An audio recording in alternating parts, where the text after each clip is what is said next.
Hi, I'm Justin Boyd. I'm possibly a variant. Who knows?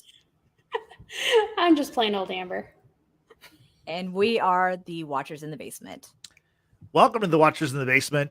And yeah, that's right. We are once again burdened with glorious purpose because season 2 of Loki is here. We're here today. Check it out. Sorry. Oh, there you go. Shirt. Nice. Burdened with glorious purpose. Yep. Did you just get that I shirt? got dagger earrings. Nice. No, I've had this shirt for a little bit, but yeah, I thought it was appropriate to wear for today's pod because Justin, we're talking about the God of Mischief. Go ahead. I interrupted your intro. No, I'm just wearing a Captain America shirt. If you could see. Okay, that works too. I don't have any Loki gear or merch. I mean, Loki did transform into Captain America in Thor too. That's right. So it works. Yeah. It's fine. That's what I was thinking. Yeah. Yeah. But no, season 2 of Loki is here. We're here today to talk about episode 1 titled Ouroboros, right? Ouroboros? Mm-hmm. Yeah. Mm-hmm. Every time I say that and like read it, I'm like, is that how you say it? Because it is. I mean, OB for short. So before we get Amber and Brittany's thoughts about the episode, I want to hit you with some quick Loki season 2 facts. Just like season 1, Loki season 2 will be a 6-episode season. The first episode premiered on October 5th. The finale will air on November 9th. Loki season 2 is the second TV series of Phase 5. Overall, it's the 10th Marvel Studios show on Disney Plus.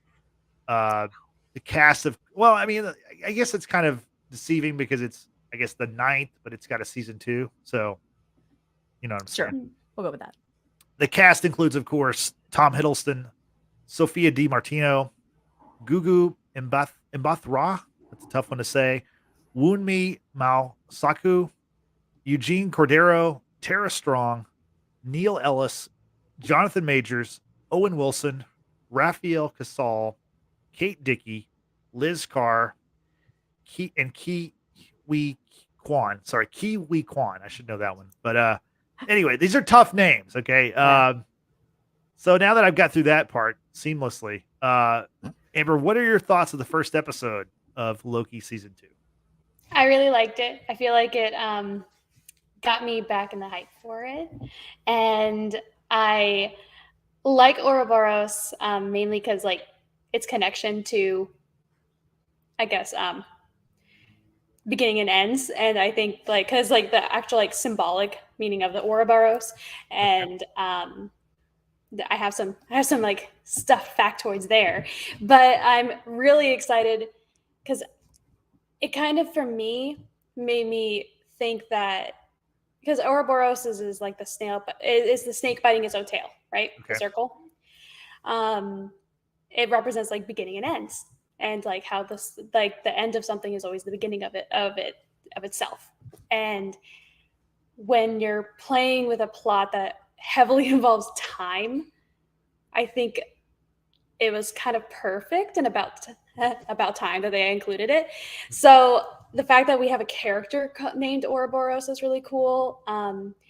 I really like time travel media in general. Like I love Doctor Who.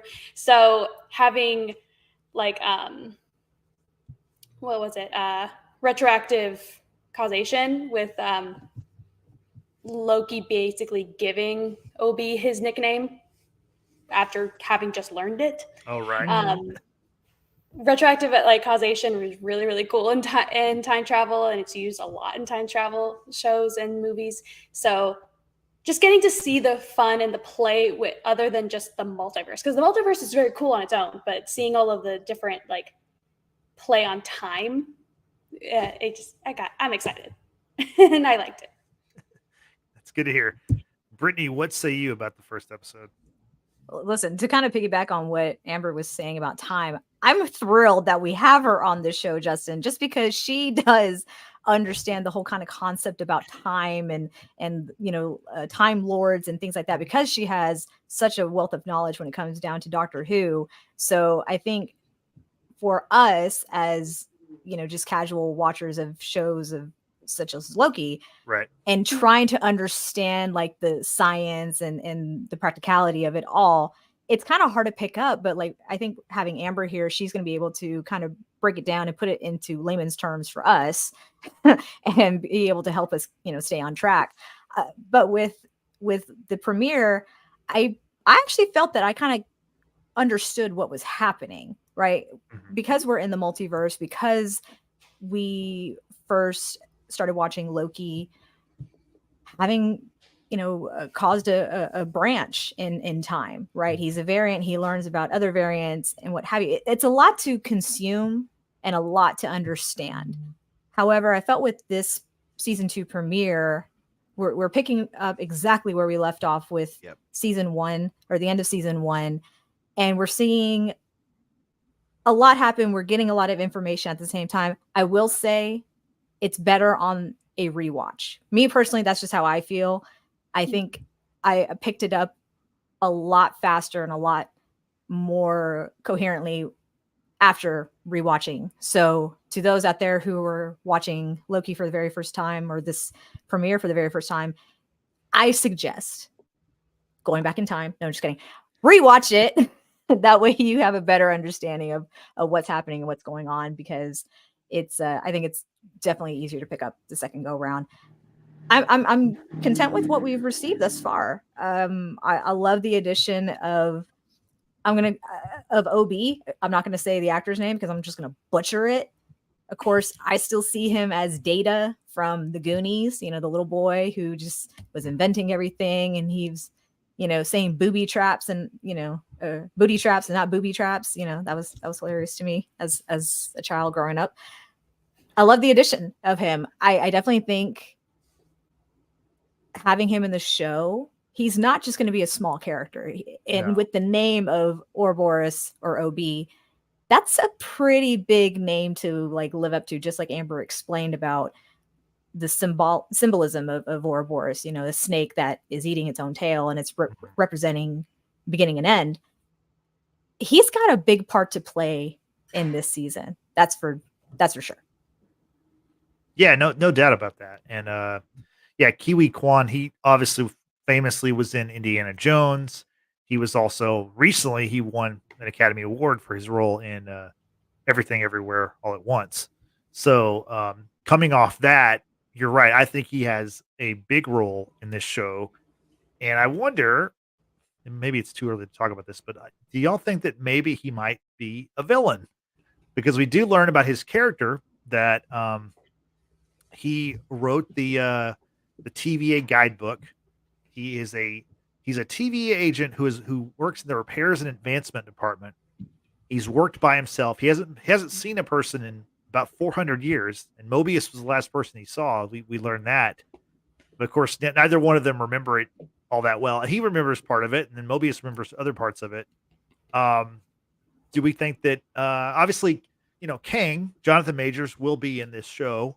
I've read that He Who Remains. He Who Remains. Well, he'll be a variant of Kang named Victor Timely in this season of television, and we actually saw a scene from the show back in the post-credit scene for Ant-Man and the Wasp: Quantumania. There was a scene they basically, I think they just took from one of the episodes that's upcoming. But obviously, Kang is the big bad for the multiverse saga. But I think that, just my opinion, I think that OB is going to be a villain character. Amber, what do you think about that from what you've seen so far? I kind of loved him instantly, so I don't really, I don't want him to. But then again, Right. I tend to like characters like Loki anyway to begin with before Loki. So I wouldn't be surprised. But I hadn't even considered that, mainly just because I really liked his energy and his whole. I loved like all the interactions and how he spoke and how he explains things. I thought it was funny. I don't actually see if he would be a bad guy, but more of just like what he's like kind of a not morally gray, but anti-hero, like kind of like he didn't mean to. He's doing what he's supposed to be doing, and it's supposed to be the good thing. But if he ends up falling into that bracket, I can see that happening. But like whether he is like a secret mastermind like orchestrating it all. I don't know. Fair. Brittany, what do you think? Do you see that character becoming somewhat of a villain, or do you think that he's just a lovable character that, I mean, it's an actor that's like really popular right now, and he's just playing his part very well. I just feel like he's such a big name that I feel like that he's gonna have a bigger part in the show. And maybe he will, regardless of if he's a hero or a villain or whatever, or just in the middle. Mhm. What are your thoughts on that?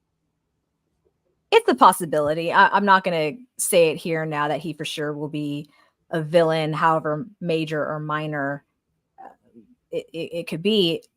I think, given that the recap reminded us, because it certainly reminded me, it's been 2 years, y'all, since we've watched Loki, the very first season. So there was a lot to try to remember.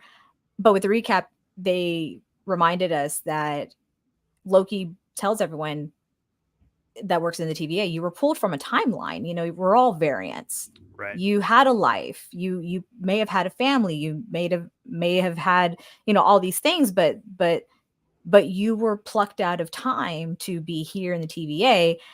And we learn that at the end of time is he who remains. Pretty sure he who remains, aka Kang, obviously is the master puppeteer behind all this. Now, if he has willing minions like that of Renslayer, sorry, that was tough to say. Right. It's very possible that OB could be playing into the big plan that is Kang. Mm-hmm. I agree with Amber. There's a part of me that doesn't want to really believe that, just because the fact that OB seems just like a very fun, lovable sort of character, but that's how misdirection works. So I think there's a possibility he could be somewhat minor villain, in league with Kang, in league with Renslayer, or it develops over time where he just kind of switched sides. I don't know. It's hard to call it this early. Mm-hmm. It'd be really interesting to see him portray a villain type, personally. Yeah. So, but he's been around for a long time, and the fact that he wrote the book that apparently is on every desk of the TVA, and he knows so much, so it's almost kind of hard to argue against him not being a villain, or turning into a villain, just because of his wealth of knowledge about time and equipment and everything, how everything works in the TVA. Yeah, I'm not really sure. I just think, obviously, I think he's a obviously a big actor, and the fact that the first episode's named after his character probably leads to believe that he'll have a big role in the season. It's only 6 episodes, like I said before, so there's only 5 more to go. Anyway, one thing I want to mention though, with because of the like Ouroboros and the symbol itself, it's in a lot of different cultures throughout history, and there's a lot of symbolism with it. But in Norse mythology, where we get Loki, one of his kids is Jormungandr, the world serpent that wraps around the earth and bites its own tail, lives in the ocean. So there's that kind of connection to the Ouroboros and to Loki. I don't really know if that's any similarity at all to this, but I would still say it's like heavily involved, and I'm interested to see if that is developed at all. Because granted, this is Loki, and like from the Thor series, we get that it was just ancient Midgardians not really understanding Asgardians and aliens, but I think it'd be really interesting to see if they were to weave that in somehow, but I highly doubt they would. And quickly from the chat, we have Dead Tech Zach joining us. Appreciate you being here. Hopefully you have hit that subscribe button and like this video. Helps out our channel a whole lot. With regards to OB, you don't hide harmless folks in the basement. And we should know, because we're watchers in the basement. Yeah, I still work in a basement. We used to both work in a, me and you, Brittany, worked in the basement. So yeah, we used to do this podcast in a basement. Yeah, so It was cold. makes you do kind of things. No, just kidding. Very cool. Yeah. So it's completely valid. That's a great point that Zach made about you don't hide harmless people in basements. It's also he just legit. seems really informative and really knowledgeable, and it's just if he knows so much about the inner deep connections of and workings and mechanisms of the TVA, it's like, then why are you here? And why does no one talk to you? Like it seems a little suspicious. Yeah, I mean, we know that the Time Lords are completely fake, right? That it was an android that, from season 1, its head got cut off, and we see in the war room that decapitated head, and people feel some type of way about the lives that they're living at the TVA. They've been told one thing, that they're saving timelines and by pruning people, but they're really not. I mean, according to the Hunter, played by Wunmi, and I'm really fascinated to see what's going to unfold. Are people still going to stay with the old ways of the TVA, or are they going to do something about it? Are they going to join forces with Mobius and Loki and company? So I'm not sure. We have a Rahib. Yep. I apologize if I mispronounced your name.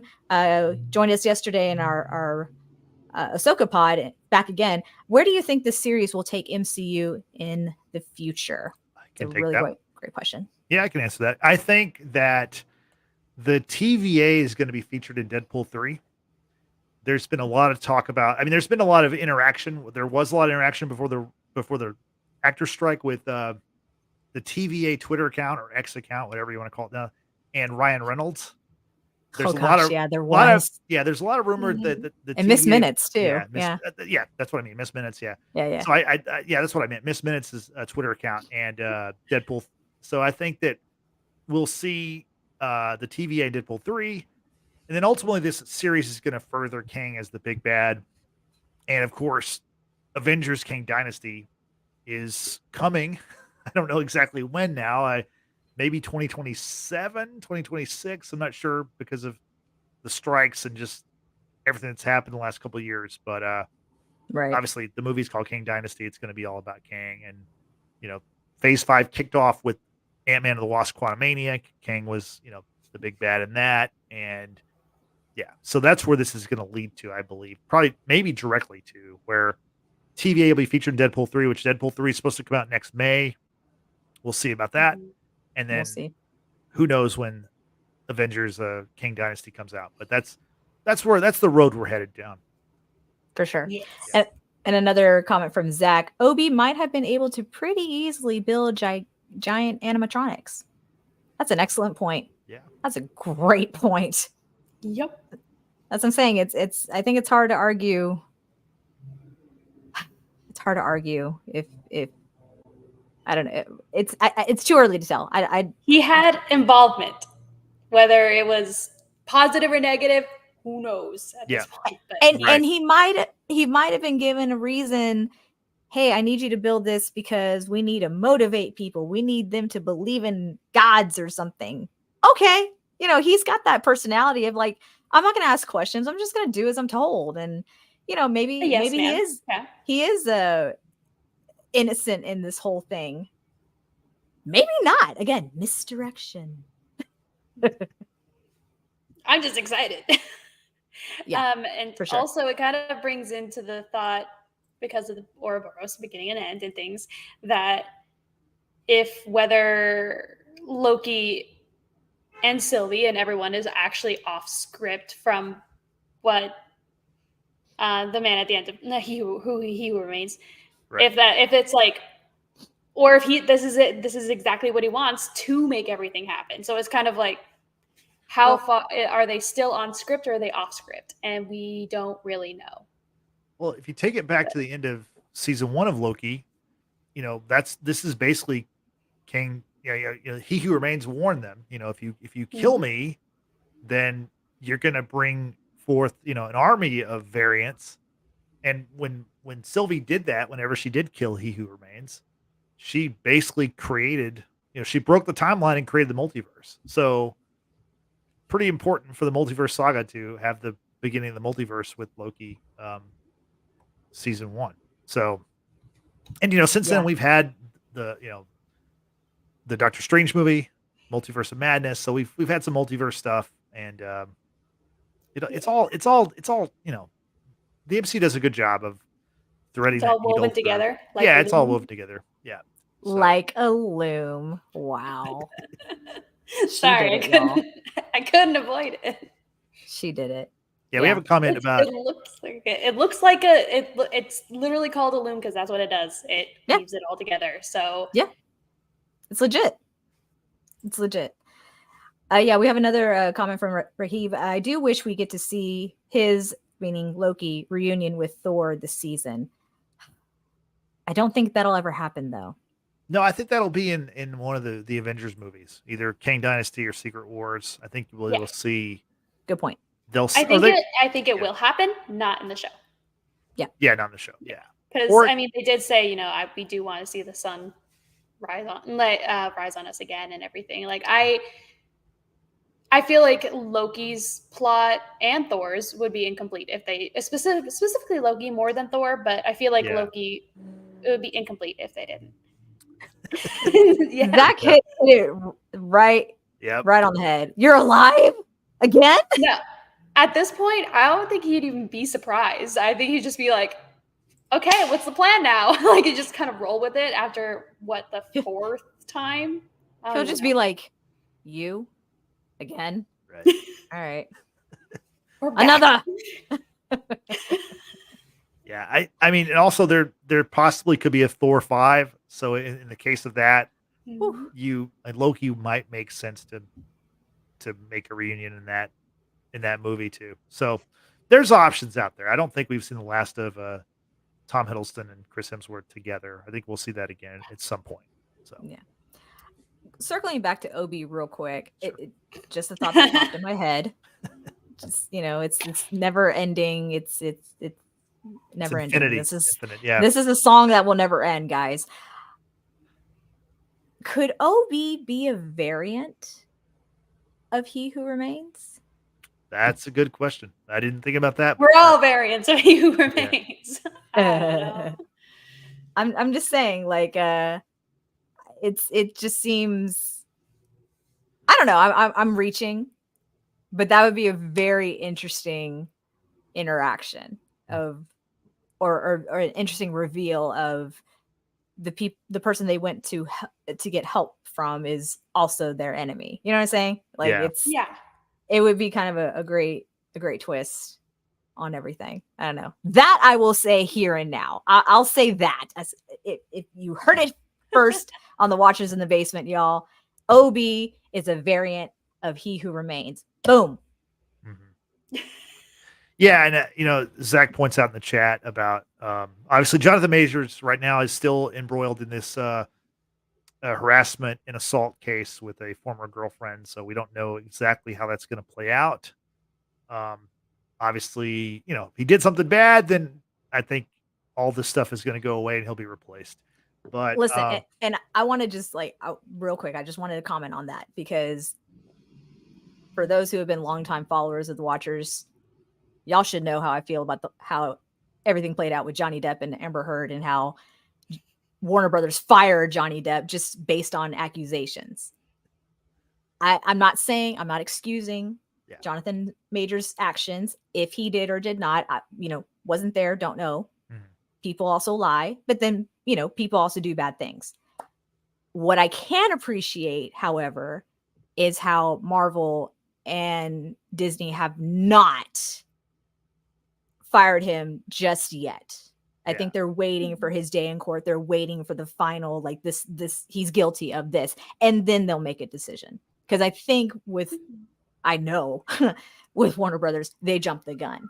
Yeah. And it was not well received. It was screw Warner Brothers. I can explain that very simply. Warner Brothers, whether it's their superhero division or I guess anything, they don't really have a plan, whereas Disney does have a plan. Now, in Disney's case, this could backfire on Marvel because they have a lot invested in Jonathan Majors going forward as the big bad of their multiverse saga. And if he has to be recast or replaced, I mean, I think they will do it, but that means there's a lot of stuff that has to change. And I think that Warner Brothers has always been kind of a reactionary kind of studio. And so. Yeah, Zach, like, again, you're 2 for 2, my guy. 100%. This isn't an Ezra Miller situation either. Listen, that was another crazy situation. But we're not going to digress. We're going to get back to talking about Loki. Yeah. I just had a comment real quick about how I appreciate that the studios are not, jumping the gun just yet. Now, when the time comes, they'll decide, and that's all there is to it. Exactly. Moving on. So back to Loki. Let's talk about the time splitting. That's a big part of this episode and a big part of what Loki's facing. He's like, literally being like torn between the past, present, and future. Amber, how did you think, what'd you think about how they visually showed, Loki, like, going back in time or kind of being ripped back in time or jumping to the future, back to the present? How did you like how that played out and maybe what that means for the story? I thought it was really cool. Visually, I thought it was really cool. I'm a little bummed that wrapped up in just one episode. Like, I feel like that should have been, I guess, like, a little stretched out, but that's what kind of like happens a lot with Loki, is that like a lot of the things kind of get wrapped up in just one singular episode. So I'm not surprised about it, but I think that I kind of wish that they had like played around with that a little bit more. But because I thought it was an interesting point to bring up, because like in mythology, Loki is kind of he's a trickster god. He is the god of tricks and initiating chaos. Literally, he causes Ragnarok, the end of the world. Like, it's just like, that's what he does, is he I mean, who wouldn't? Like,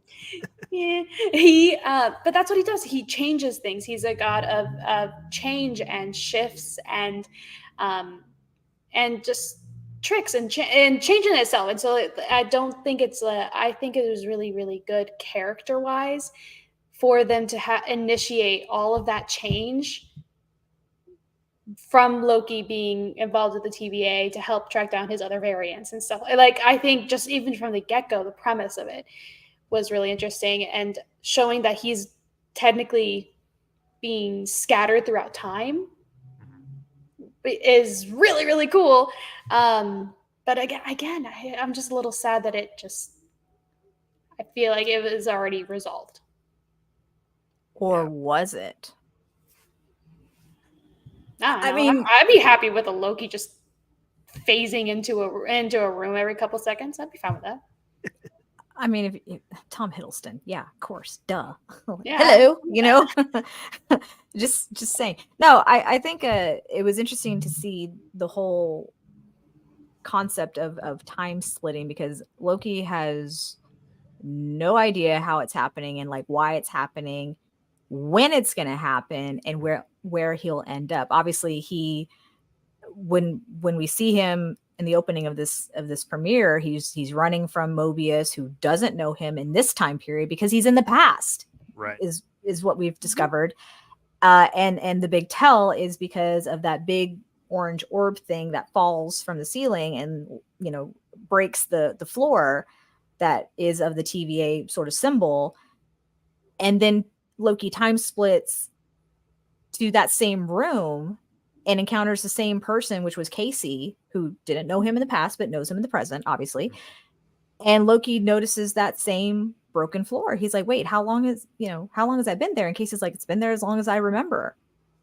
And for Casey not to elaborate and say, well, you were there when it happened, that's pretty much telling you as the audience, or at least I interpret it, these people have no recollection, of course, of how long they've been there, what they're doing there.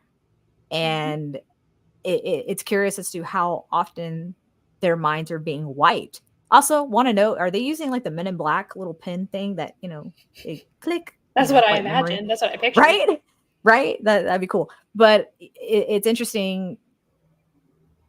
And I'm glad the way that they did it with Loki, he identifies and says, I've gone to the past. Then you cut back, he's in the present, and you obviously know that because Mobius knows him. Everyone else knows who Loki is. And then when Loki time splits to the future, you know that because in that loom room, Mobius had written the word skin on the side of like the blue computer thing, you know, because it's all dusty, and he put skin, and then Loki goes and sees that, then he says, I'm in the future. So I appreciate how they're trying to keep the audience up to date with what's happening as it's happening. And also kind of funny with the dust thing is most dust is made out of human skin, so I think that's kind of funny. That is a great point. Oh my god. Yeah. But Mobius didn't want to lose his skin, so I can understand why it was on his mind, like skin. No, I just think I don't think he did it intentionally, but part of me was just kind of like, There's just a little chuckle, and then it carried on. But no, I like what you mean, what they're saying, because they are doing things that are plot logically relevant without being like, we are in the future now, right? Without being like too overly like overt about it, like a lower third, the future, the past. Like they did that with Sylvia, like they did that with Sylvia at post credit thing, but saying what she was and and that she's in a branch timeline, but that makes sense for her for the scene. But I think they, like you were saying, I think they did really well cluing us into what's going on and when it's going on, without being in your face about it and not confusing. Yeah, I thought it was time travel is hard to be not confusing. No, go ahead, finish up. No, I was just saying that was it. Time travel is hard not to be confusing. Yeah, no, I did like how when he is slipping time or doing the time slipping thing, you know, when he's talking to the same character and it's like, we just spoke, and then it's like, oh, I would remember that, and it's like, no, that was, you know, that's your future, my past, you know, like that whole thing. Like I thought that was a very creative way. That part, you know, you do have to kind of have your thinking cap on. You're like, okay, now let's do the math here. But I thought that was pretty. And that's why I say it's much better on the rewatch, because subconsciously you've already heard it. You might not have followed it, but you've heard it. And then when you on the rewatch, it's like, oh, that actually makes a lot of sense now because it does. But it's interesting that Loki, by being in the past, is unlocking the present day memories of Mobius and OB and things like that. So it's almost really interesting that Loki has to time slip in order to get these people and their memories awake, if you will. So yeah, it's just it's really interesting. We've got another comment here in the chat. I was just wondering if Sylvie killed He Who Remains, then who is running the TVA, because that variant died. Do you know something about that? Miss Minutes? I was going to say Miss Minutes has a lot to do with the running of the TVA, and she was there with He Who Remains. She's sketchy. Or Renslayer, maybe. It could be Renslayer, because you're right. We did hear an audio recording from Loki when Loki was in the war room, but in the past, that He Who Remains said Renslayer's name and said, "You are a marvel, and I will be proud to lead with you." So that's why I'm saying, like, with people in the TVA, a lot of them may be aware of what's going on because they're in league with He Who Remains. And I think Obi could potentially be one of those people that are very much aware of what's happening, but they're playing dumb. Or again, he's just innocent and in the crossfire of things. But I don't know if there's a definite who is running the TVA, because Sylvie believed that He Who Remains is like the devil, and he warned them, like, listen, you kill me, you unleash an infinite amount of meats. And that's gonna be hard to track down and deal with. Oh my god, Amber, I'm making a connection to Supernatural now. Jesus. Not digressing, and we're not going down that rabbit hole. Anyway, but he did say, he goes, you either take my place and run the TVA, or you kill me and you're going to unleash, an army of me, basically. So, yeah. Yeah, I think that's part of the big mystery of the season, I think, is who's running the TVA, or who, and when we get to see Kang or Victor Timely, which I think probably the next episode, I would guess. Maybe. Yeah. I kind of really agree with Zach, because it's like a rudderless ship, and it seems like the factions are splintering in two. I think it's very, very clearly like seeing I don't remember their names, but like in that triangle room with it's General Dox, played by Katie Dickie. She is also in Game of Thrones. She was Lady Aaron. Yep. She is the Scottish General Dox. Very Scottish. Very Scottish. That is her natural accent. My goodness, that was thick Scottish accent. Yeah. And the other judge in the room, Judge Gamble. Judge Gamble is played by Liz Carr, who's Liz Carr's in The Witcher and Good Omens. She's in Good Omens. Okay. She's in Good Omens. Season 2 one day. Season 2, Good Omens. It's on your list now. Yes, I bullied you into it. But in there, like she made the decision that she to stop pruning, but it seems like they're still going to keep on doing that. So it's kind of it looks like. Well, I think for one, I think it's just for one. General Dox and company are on a mission to find Sylvie. But I don't think that's going to stop them. Like, I think they're going to. Yeah, I think I see it being a catalyst for a civil war in the TVA. 100%. I do. 100%. Yeah. Justin, what say you? No, that's very interesting, because I think, with the last season, think about how Loki was brought to the TVA and he said he wanted to burn it down, right? And I think now he's trying to keep the TVA together, because the TVA is now part of his found family, Mobius, and what's the hunters? What's her number? It's like Hunter B15. B15, and those. That's his new family. So, and obviously Sylvie, of course. So, I think but that's just weird with Sylvie, though. I mean, she's a variant of him, and he made out with her. He's just in love with himself, but it's just so strange. It's so weird. He's literally in love with himself. Self-cess. It's fine. Just ignore it. Just ignore it. Just ignore it. Well, it'll be a big part of the season. I would guess so. I mean, if you can get some free McDonald's out of it, listen. Do we want to jump to Sylvie now? Do y'all want to talk about Sylvie? I mean, we've already been kind of hitting on Sylvie, so let's go ahead and discuss her. She didn't have a big role in this episode. No, she briefly appeared at the end of the episode. She was Loki could see her she was in an elevator, and then he couldn't quite get to her before he was brought back by Moby. He was he pruning himself? Is that what was happening? Okay, I'm glad you asked that question. On the rewatch, I don't know. On the rewatch, I had to pay close attention to this scene, because according to OB, there's a series of steps, Mobius had to complete and Loki had to complete in order to be able to pull Loki from the timeline and stop time slipping, right? While Loki is in the future, right, he realizes he doesn't have that pruning stick. So he's running off to go find one, because he has to prune himself at the right moment in order to get back to the timeline that Mobius and Obi are in.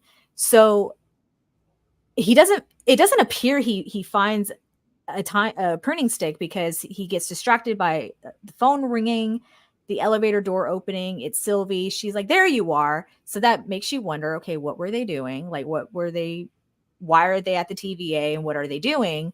Are they burning it to the ground?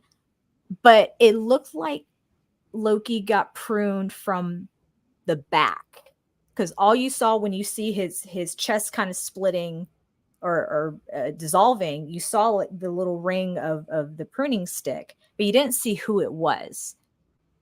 So no, he didn't prune himself. Someone must have been after him or them, and obviously caught him off guard and pruned him, but that was also just very timely because again, he needed to prune himself to get back to the original timeline.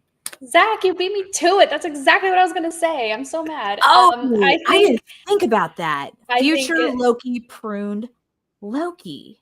That's what I think, because he was Brilliant. struggling to find a stick. So I think whatever Loki is, that current future, we'll call him future Loki. Whoever was the Loki present at that time knew, hey, past me needs to be pruned at this exact moment. I can't find a pruning stick thing.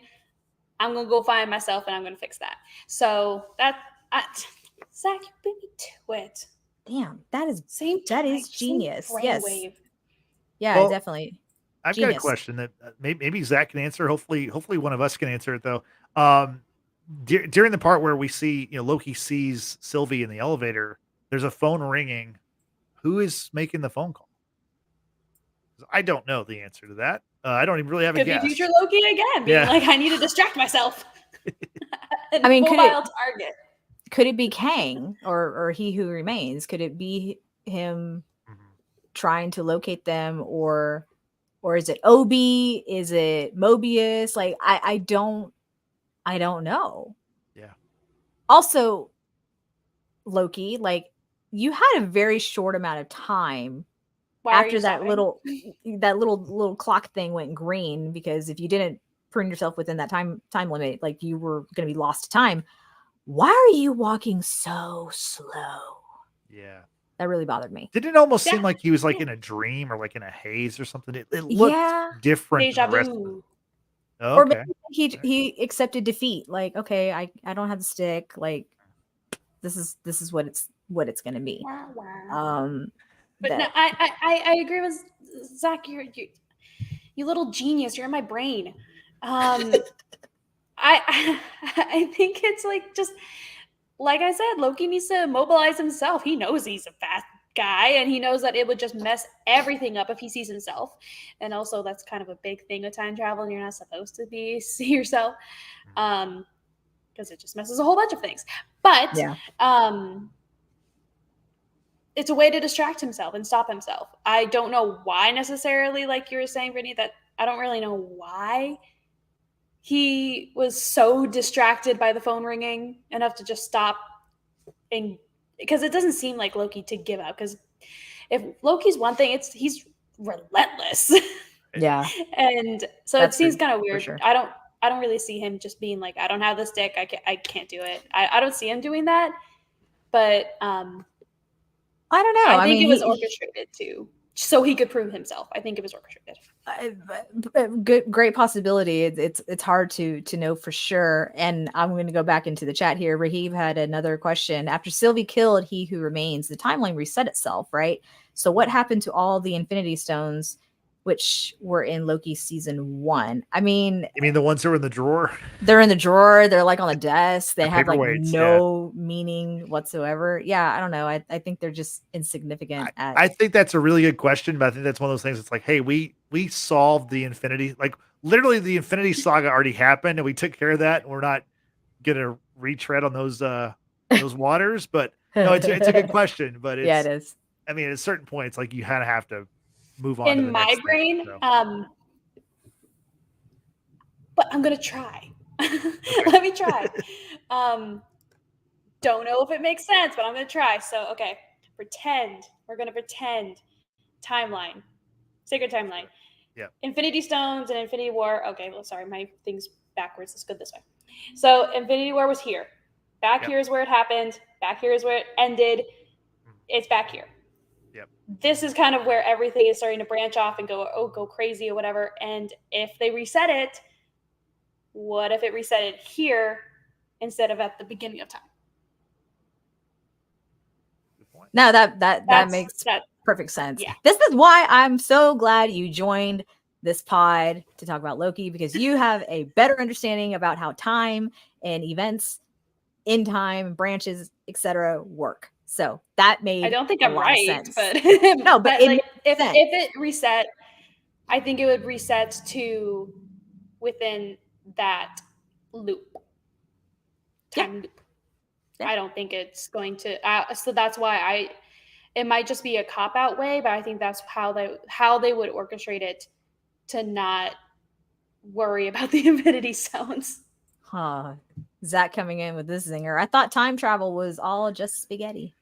That is it's confetti, but that's a reference to a scary show. So it's spaghetti. That's a Flash reference. Have you seen the movie The Flash? Yeah. No, I know. I understand that. I was just referencing another. I was referencing a horror show. Yeah, but in The Flash, spoiler alert: Michael Keaton's Batman is back, and he explains the multiverse the best way I think that we've ever heard on any kind of superhero or anything. Honestly, analogies. Yeah. Have you seen the movie, Amber? Yeah. Okay, I didn't know you saw The Flash. Okay, cool. I did, but I saw it like incredibly late. Yeah, I liked it. Okay. But I just tend to lean more towards Marvel over DC in general. Yeah. Always have. At a girl. It's because of Loki. It's entirely that fault. Yeah. And I've always liked mythology and stuff like that. So Loki and Thor, even before, like leading up to the Avengers, loved it. So yeah, but I really liked it. So yeah, but I saw it way late, so I wasn't really involved with any of the coverage that you guys did with it. But spaghetti is referenced in this episode too. With what would happen to, was it Mobius or Loki? Loki. But it's also on the floor. It's like big red text that's on the floor leading to the loom room, as I'm going to call it, a time loom. Temporal loom. Yeah. Temporal loom. Excuse me. Thank you very much. Yeah, there's like I don't remember what it says on the floor, but something about it. There was a 7,000% chance that you would be spaghettified or spaghettification. It was a really huge possibility. Which we saw that happened to Ant-Man in Quantumania. Oh my God. Yeah, you're right. And also it happened to Mr. Fantastic. I mean, obviously for different reasons in Multiverse of Madness, but oh my God, yeah. So good old Jim. Spaghetti's just perfect to explain time. It really, I'm telling you, the Michael Keaton explanation is the best one. Like it is. It was really so like it made perfect sense to me, and I like I said, I like time travel scenarios and time multiverses. Not to mention, spaghetti's just good. Oh yeah. Well, I mean, I was a freak. I saw The Flash 5 times in the theaters, including I saw it one time. I saw it twice one day, and I had spaghetti that night. Of course you did, you nerd. I could not. That was the only way to end that night. Had to be. Yeah, that's great. Yeah. Because I mentioned the temporal loom room. Yeah. Anyone else aside from me see X-Men doors open up like you're walking into Cerebro? I did not see that until you pointed it out. Amber, did you notice that? No. Oh my God. That was so apparent. But it's been a long time since I saw anything to do with X-Men. So you're excused. Justin, not so much. But see, like I am not an X-Men. Not that I dislike the X-Men. How? But the X-Men is kind of like my blind spot in superheroes and Marvel, because I'm like, most people love the X-Men, and I like Deadpool and I like Wolverine a lot, but like the team together has never been my thing. So I'm sure once we get the MCU version of the X-Men, I'm going to love it, but I'm just not a huge X-Men fan. It's rude as hell. I'm just being honest. I don't dislike it. I just don't love it. I'm really curious as to why the showrunners and the production crew decided to go with that. I don't know if that's going to have any significance whatsoever into any future shows or movies, obviously because Deadpool is going to have Wolverine in it. That's not a secret. I'm very curious if that's kind of like your little Easter egg that goes into what we'll see with Deadpool, right? I don't know, because especially if the TVA is going to have some sort of part to play in Deadpool. I don't know. I just, when I first saw that, I said, because I was watching the show with John, my husband, and I'm like, oh my God, are they actually doing like an X-Men? And then the door open and you still see middle circle, and then like that. I was just like, oh my god, this is yes, I Well- grew up watching the X-Men's 90s cartoon. What's up? I watched it too. I like the song liar. a lot. No, I did watch it. I just wasn't like, it wasn't my favorite thing. I like Batman the animated series and Superman the animated series more. I preferred. Depends on if I was born yet. I don't think. Yeah, that's right. I'm sorry, guys. I couldn't. You weren't. I had I don't to- think you I You were. weren't. yeah. I don't think you were. Wow. I mean, now they are doing a Aw. sequel series to the X-Men animated series. You're It's such a X-Men baby. 97. And I think it's coming out next year, next X-Men 97. So that'll be interesting. We'll probably be talking about it here on the Watchers I'm in here the for Basement. it. Yeah. Here for So looking forward to that. And maybe Let's Amber go. can get caught up on the stuff that came out before she was born, and we can talk about that. Hey, I still have a lot of Doctor Who to get through. Yeah. Because I'm trying to be concise, but I want to absorb as much Doctor Who before the 60th special. Mhm. Because it's next month is in November is the 60th anniversary, but the Cool. 60th special is going to be like a holiday thing. So that's 60 years worth of show. A lot of stuff, yeah. And That's a lot. There's also it's not even just the show, because I actually am interested in reading some of the books, the spin-off books, and Okay. there are a couple of spin-off TV series as well.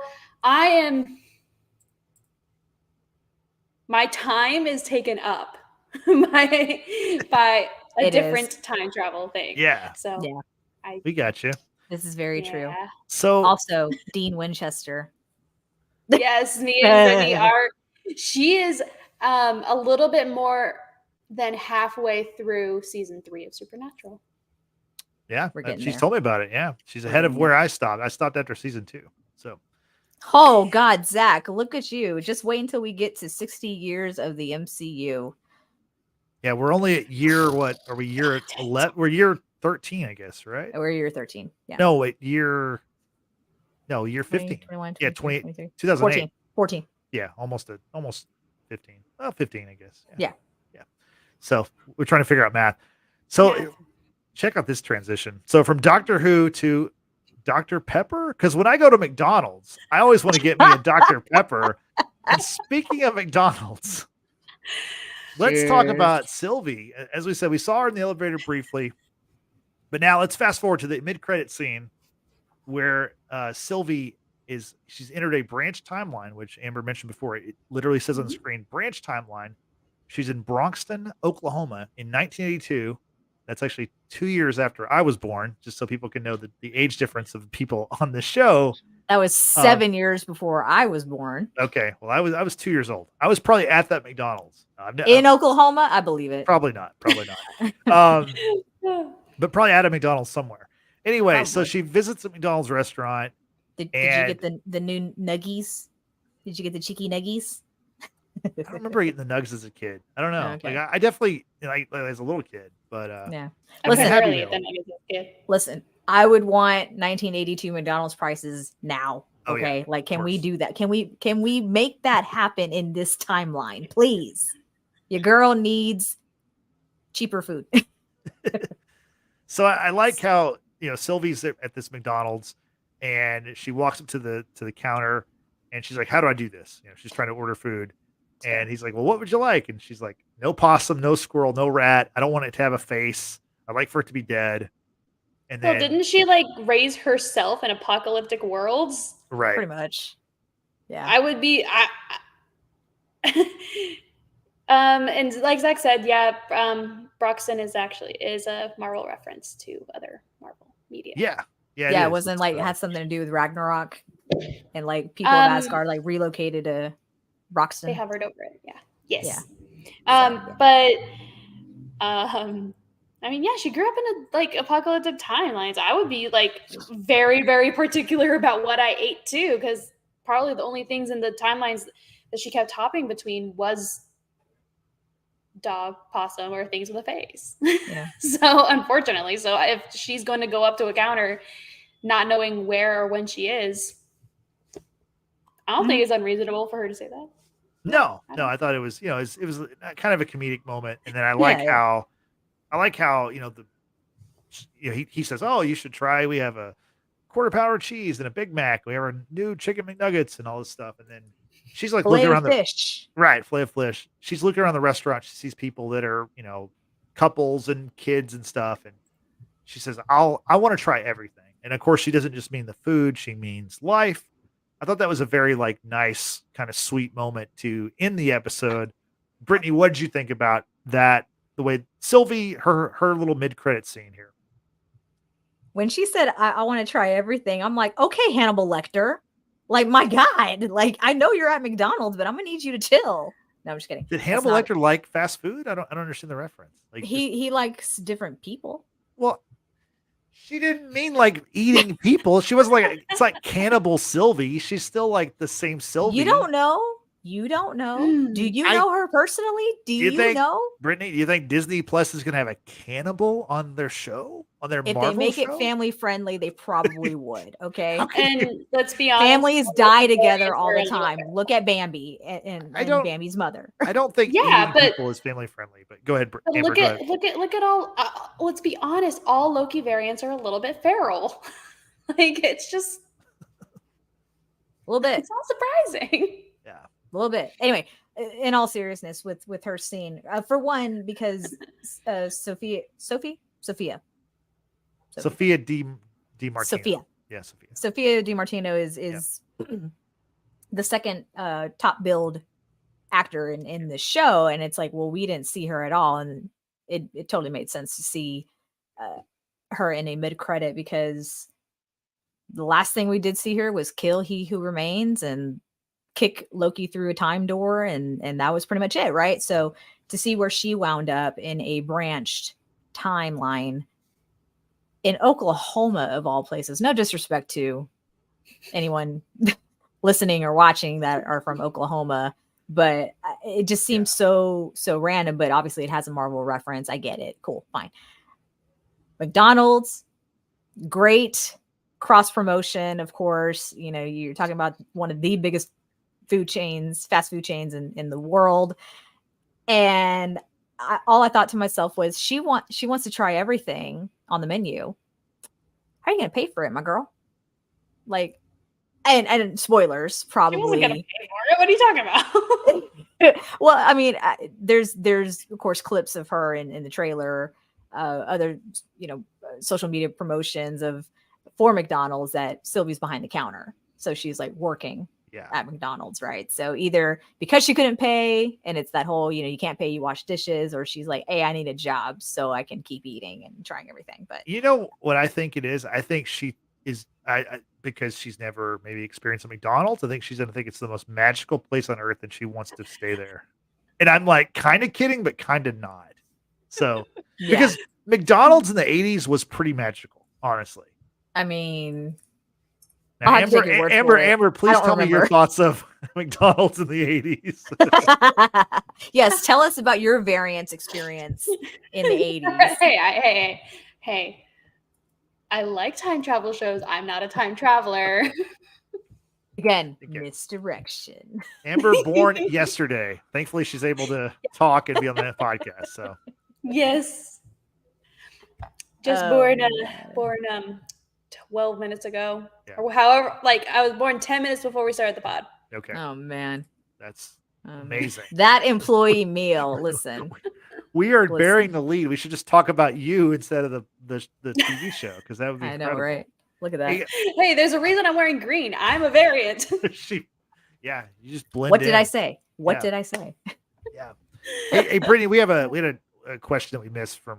Yeah, we did. Yeah. Raheem. So according to you, if Loki gets the opportunity to rule one of the following things, which one will he rule? Asgard or TVA? Amber, go for it. That's a great question. Depends on which Loki you're asking. Current Loki in the show that we have. Loki Prime. Loki Prime. That's my new name, Loki Prime. I'm gonna go TVA because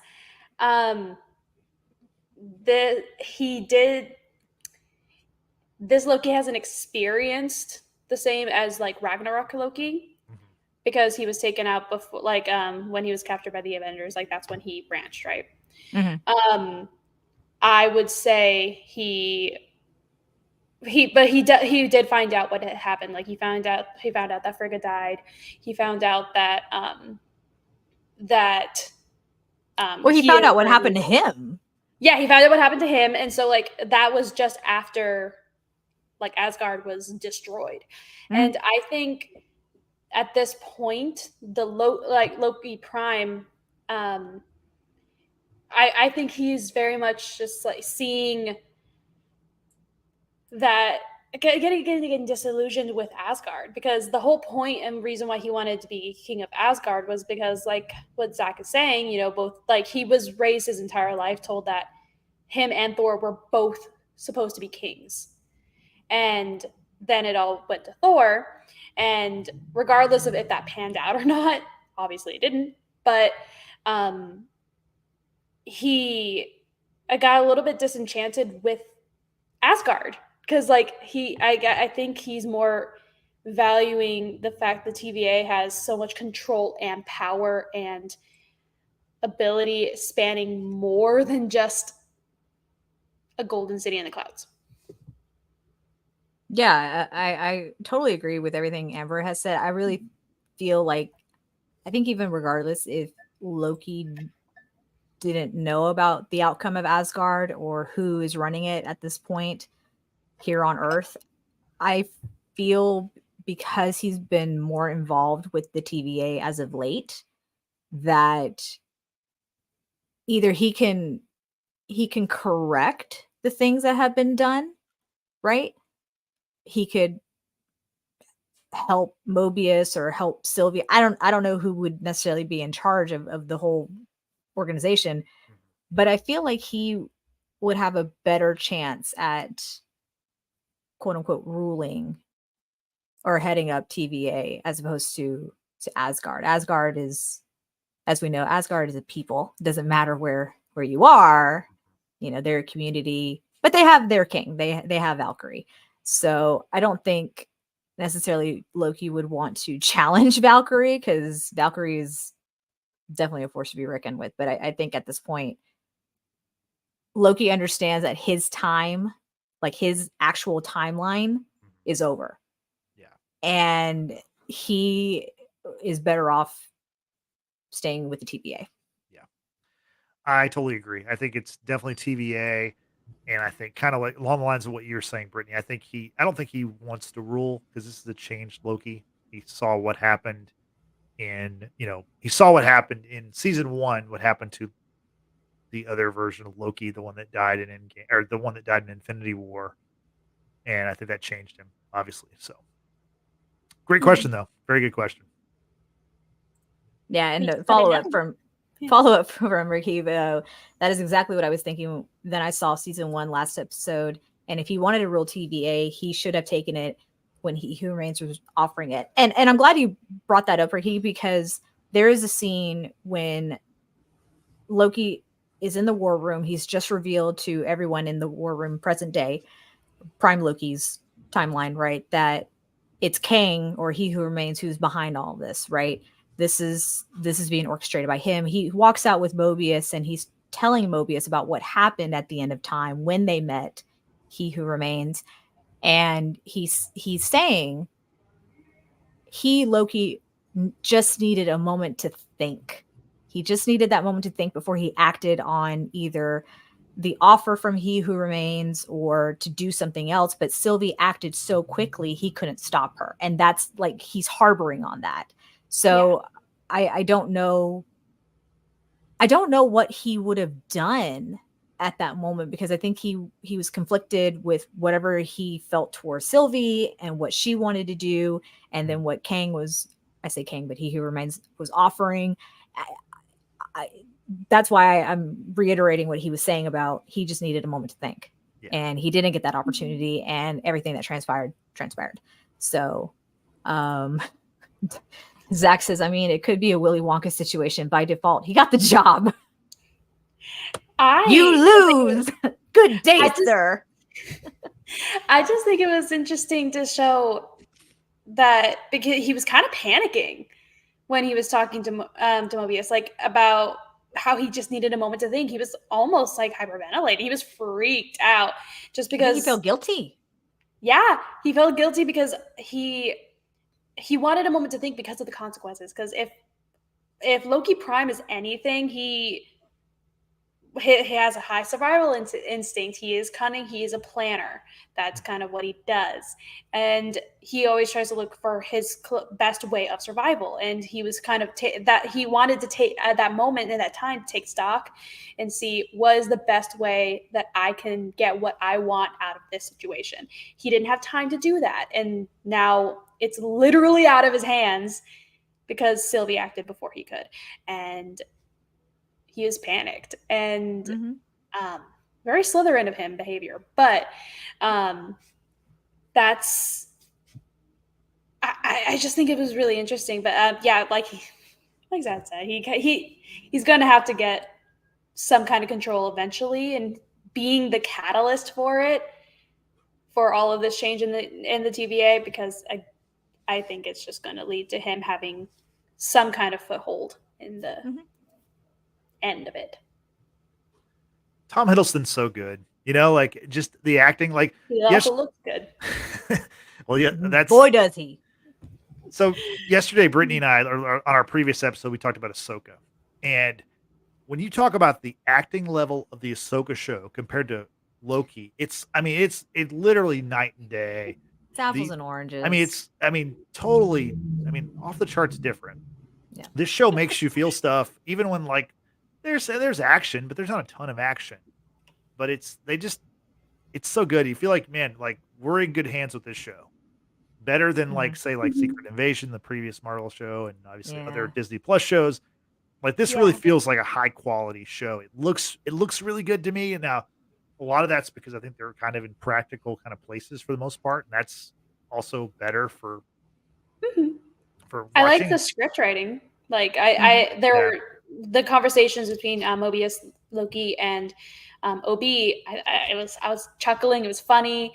It was silly because like they were hyper focusing. Like I don't want to have my skin peeled off. Like it was just it was funny. But still, like we have a job to do. We have to get it fixed now. Like still amongst the panic, I think it was well paced too. And the exchange between Mobius and Loki, when Loki was explaining what was happening and what's to come, he pointed to a painting on the wall that's a warlike scene, and he says that's what's happening, that's what's coming. He and his variants are coming. And when Mobius says he first didn't believe that Loki was time slipping because that doesn't happen in the TVA, and then lo and behold, Loki time slips.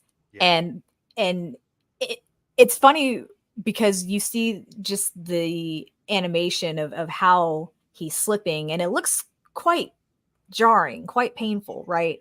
Well, then I saw on Twitter like the behind the scenes of how he time slips, and it's just so funny to see Tom Hiddleston do like all the big gestures and he does every time he gets out of the time slip, he does like the really drastic like flip of the hair, like it's so funny to me. But yeah, I mean, he has to do these big gestures in order for the animation bits to be put together for the time slip. And Mobius has like this look of horror on his face, and he's like, well, how does it feel? And Loki's, cracking his neck. He's like, it's not too bad. And he goes, well, how does it look? It's like, let's get you to RNA. We need to get you checked out. And then again, Loki time slips in the elevator, and Mobius just like, Mobius just like, okay, I can't look at this. It's just horrible. He's like, you said it wasn't that bad. Like, what are you talking about? Like, you lied to me. And then Mobius, girl in the corner of the elevator, what did you think? And she's just like, the humor is very, very well placed. I like how Mobius is like, looks like you're being born or dying at the same time or whatever. And that was a funny line. I also thought it was a very funny line when Loki and Mobius is talking to Loki about how like Loki tells him, he's like, your memory was wiped, and then Mobius says, I have no memory of my memory being wiped. That was a funny line. I thought the line with Obi and Loki later in the episode when he's like, you have 1 hour to do this, and then something hits the glass wall, and he's like, you have 5 minutes. 5 minutes. Yeah, I thought that was really funny. But the delivery of like the very matter of factly, it wasn't deadpan. It was just like, oh shit, never mind, kind of situation. And Raheem, my thoughts exactly. After so much suspense, if we don't get to see Mobius riding a jet ski, I will be so mad. It was brought up again at the beginning of this episode. You know, X5, who's also a hunter, asked Mobius if jet skis are on the timeline. If they call to him, he's like, I don't know about calling. It's more like a quiet. How did he say it? It was like a whisper. You know, I was hoping he would finally do a wow kind of thing, like the very iconic. I knew you were about Owen to do Wilson. that. Wow, she does it really well. That's good too. That's really good. Wow. Man. Wow. Yeah, we need to have the signature Owen Wilson wow at some point in the show. It has to happen. Like, put it in his contract, y'all. Did he do it in season 1? I feel like did he? He got very close, but it was not wow. I think it was ow. Like he got hurt or something, and he's just ow. Like we get the reference, but it wasn't close. It wasn't quite the same. I hope that if he doesn't get it in this season, if that man does not get on a jet ski this season, by the end of the show in general, whether there are more seasons or not, there has to be at least like a 5-minute montage of this man just riding off of a jet ski into the sunset. That's how we have to have like our last image of Mobius. It has to be. I hope there's a way that Loki and Mobius can time slip into the past or into Mobius' timeline, and we'll see him in his timeline jet skiing. Yeah. Like, I'll be okay with that. If Prime Mobius isn't able to do it in his lifetime, I want to see it from the past or something. Like, wait, and also Zach says he does. We see set pictures. Oh, well, then there you go. Spoilers. Yeah. Just kidding. Come on, Zach. Come on. Get with the program. Show me the pictures. But you know what? This raises a new question, because when we see, or rather when we meet Obi for the first time, he says to Mobius, he's like, wow, how long has it been? And Mobius like, I don't know, 3, 4. He goes, 400 years. So at what point were these people plucked from the timeline? How old is Mobius? Like, what era did he come from? You know, if it's been 400 years, I mean, granted, time moves differently in the TVA or whatever, but like, does that equate to a year or 5 years, or, you know what I'm saying? Like, if Mobius, because I'm judging by like haircut, hair, facial hair, suit, whatever. I'm trying to depict if that's just like the uniform for TVA, which is very retro, very like 60s kind of vibe, or is that just who he is because of the era that he came from? You see what I'm saying? Like, did he come from 1982 Broxton, Oklahoma McDonald's? Like, do I need another timeline example? Because I can't. Oh. Go for it. Do it. Yeah. Go for it. Do it. Okay. Do it. It doesn't really matter, because like what happens is like TVA timeline and like normal and like whatever timeline Mobius is from, right? Mm-hmm. Say like he's from here, the 60s. Okay. 60s in whatever timeline he's in. Yeah. He could have been, when he got plucked into the TVA, because of how time works differently, he could have been plucked and brought back up to the beginning of the TVA. We don't know where in the TVA's timeline he was dropped into. Gotcha. We don't know. That's I like the visuals. I'm getting there. Thank you. I like the visuals. I am a visual learner. This is why I'm a graphic artist. Okay, like graphics and visual. That's how I learn things. Yay for all of us. I don't have my pencil, but I have. It's okay. I have paper. Okay. I can do diagrams. I was like, is she gonna go John Wick with the pencil? Like, I got a little concerned for a second. No, I swear I brought my pencil down here. I don't know where it went. It's all good. It's all good. I could scamper and come back, but that's okay. Your arms sufficing as the timelines makes a lot of sense. I'm good with it. No, it really does help because I don't think I understand it as well. Now I do understand it much better. Yeah, like because it doesn't. He could be like whatever point in his timeline he was taken from and plucked from, he could be just dropped in whatever timeline of the TVA needed. Yeah. So he could have been there at the beginning. He could have we honestly don't know. Like how long have these people been working together? How long have the TVA been involved with each other? Because these people have known each other for a long time. We know that, but we don't know how long. So for all and how they talk about time and how they interact with each other, they could have been interacting for thousands of years. Because what if they were all plucked at the same time from different timelines and different branches? We don't know. What? Wait a second. Y'all. Go for it. What if when Thanos snapped his fingers, all those people that disappeared came to the TVA? They're all snapped people? Did I just figure it out? I'm just kidding. Hey, it might be possible. I mean, like, did they just like, where did they go? They went to the TVA. I solved it. I'm a freaking genius. There you go. Give me my money. I don't know that anybody has that theory. So, Brittany, you have your original Again, you heard theory. it here first on the Watchers. But didn't they talk about in the first season? Didn't they talk about the snap too? I think they mentioned it. Yeah. They're all lies. I don't know. It's just, I don't know anymore. I don't know. Zach fact checked me. Didn't they mention it? Right. I don't know.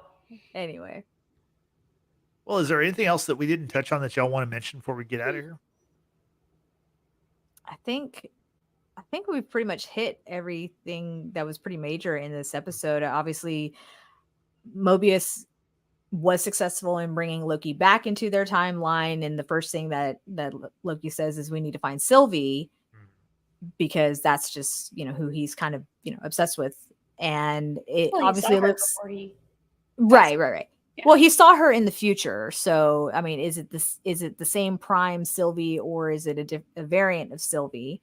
Right? It's hard to say at this point.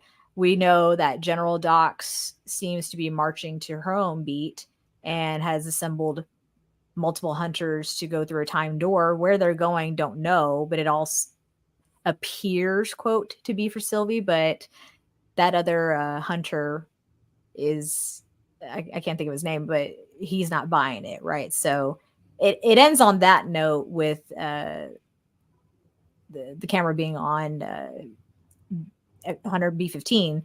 So who knows what is in store for those people. We'll just have to wait and see. Yeah.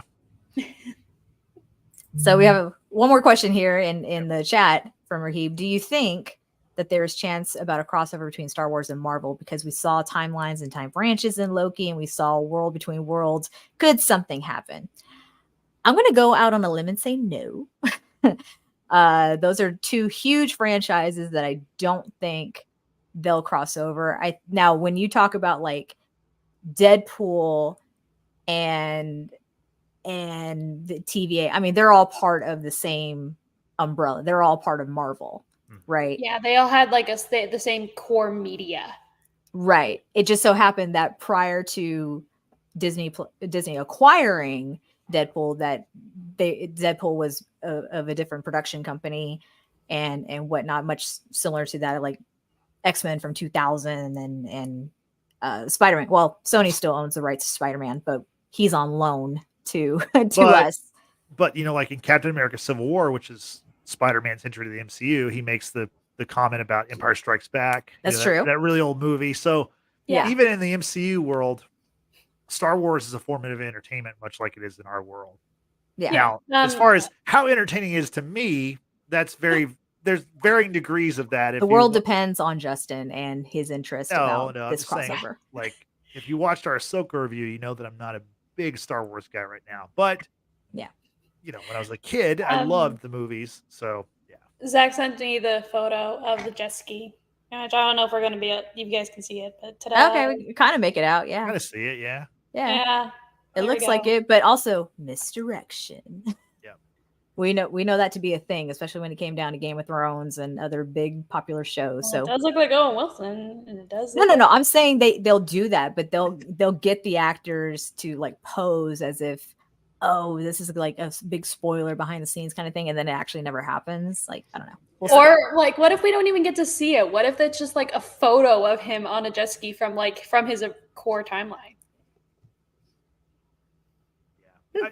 I think we will see it, and not just because we saw the set photo just Amber's now, but sad. like, Yeah, I just want this man on a jet ski. He deserves it.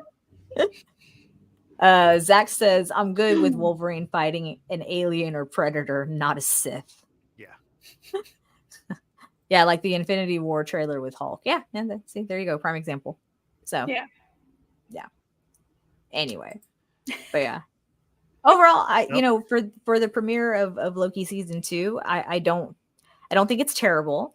I think it's definitely better on a rewatch. So once again, everyone out there who has watched it at least once, do yourself a favor, maybe watch it again before episode 2 comes out.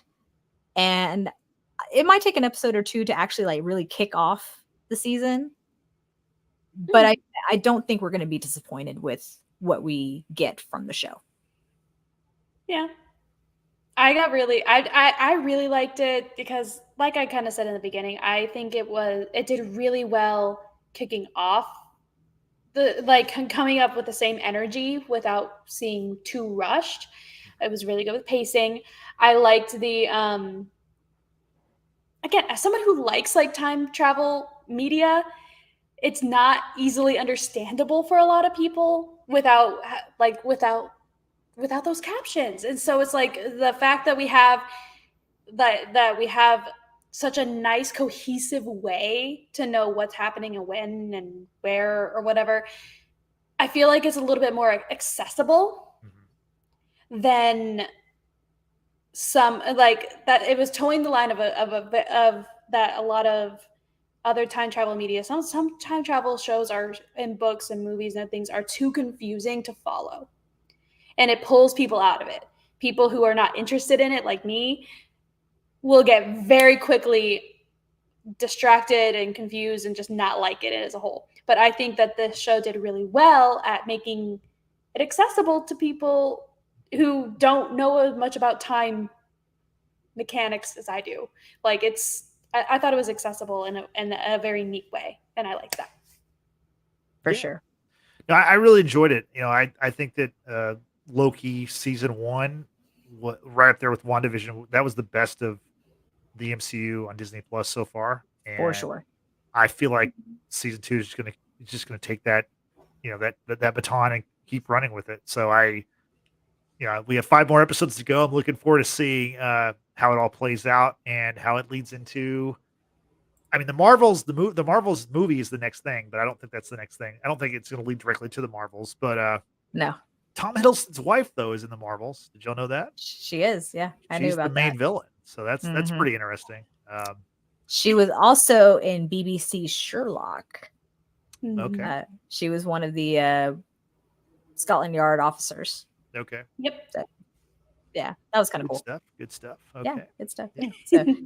So, last thing here in the chat from Zach. He says, I liked episode 1 of Loki better than all of Secret Invasion. And Zach, you're not wrong, my friend. We actually did do a review about Secret Invasion. We did, I think, Justin, was it the premiere? And then we did a wrap. Yeah, we did the premiere and the finale. Right. Yeah. So we were just, we kind of weren't feeling it, which is a little bit of a disappointment because Samuel L. Jackson's arguably one of the best actors out there. And it was just like, it's kind of fell short. So if you do want to check it out, be sure to do so. Yeah, please do. Check out our archives. We have lots of stuff to watch. So, we almost have 200 videos on YouTube now, Justin. So that's crazy. I think this is actually 201. Could be. Yeah. Hard to say. Sure. Go check that out. And speaking of YouTube videos, Amber, you have a YouTube channel. Why don't you plug that right now? I have a YouTube channel about Harry Potter and wands. I do collect the wands as a hobby, and it's a study of wands and wand lore in the wizarding world. So every episode, I pick a character from Harry Potter, Fantastic Beasts, or anywhere in the wizarding world, and I do a cultural, historical, and symbolic meaning of the wood, the core, and the magical beast that the core comes from, and see how it's basically a character analysis of the wand itself and see how compatible it is with the character. And it's very, very interesting, at least to me. And so I go into historical context and mythologies, various cultures all over the world, and I plan to get back into filming soon once I get my backgrounds all set up. But I plan to get back, and I'm at OllivAmbers.wands, and I would like for you guys to join me there. It's going to have a wonderful time. Go show her some love, y'all. Go subscribe. Go Aww. like her videos. Go follow her on Instagram. She's got great content. Thank you. Yes, You're welcome. So we have one more comment in the chat. Oof. Where he said, I decided to watch Aquaman after watching Secret Invasion. I'm not sure about the correlation, but I like the Aquaman movie. I'm looking forward to Aquaman 2. I think I might be one of the only people in the world who wants to see Aquaman 2, but I'm protesting. I'm looking for, and someone will be reviewing that with me at some point in December. So you, yourself, back. and you. All right. I'll find somebody that wants to talk about Aquaman with me, and we'll knock it out. It's the final movie in the DCEU. Thank God. So, my God. Anyway, so now I'm trying to transition here. So Amber told us where we could find her stuff. Now, Brittany, we're on YouTube right now. We're live on YouTube, but we're also other places. Where can people find us? Those other places. Yep. So y'all, this is a day and age of social media. Go find us and follow us on Facebook, Twitter /X, Instagram, and now on Threads. It's still fairly new. Not going to lie. Kind of forgot to promote this podcast on Threads because out of sight, out of mind. Yeah. But yeah, go follow us over here on all these social media platforms at Watchers Basement. You can also use that same hashtag Watchers Basement to help grow our audience. Send us memes, send us articles, send us things that you would like for us to review, and we will put that down on the list. And we would appreciate the engagement, of course. So anytime that you want to hit us up, be sure to use that same hashtag Watchers Basement. And if video podcast is not your thing, that's cool. We do have you covered with audio podcast available on Apple Podcasts, Google Podcasts, and Spotify. Be sure to go follow us on all those platforms as well and give us a 5-star rating. It does help us out. And the last plug-in for YouTube, y'all, is that we do live streams pretty frequently. We're currently reviewing, the show Loki. We also are doing Gen V, which is from Amazon Prime. It's from the World of the Boys. Go check that out as well. That show's wild. But we also do movies. We have guys here that come in and talk sports. But yeah, we would love to have you follow us here on the Watchers in the Basement YouTube. So hit that subscribe button, hit that like button. Helps out our channel a lot. And don't forget to hit that notification button as well. That way, the next time we will be going live. Yeah. Thank you, Brittany. So for Brittany and for Amber, I'm Justin saying thanks for watching. Thanks for listening. We will see you next time. Have a great rest of your day. Bye-bye.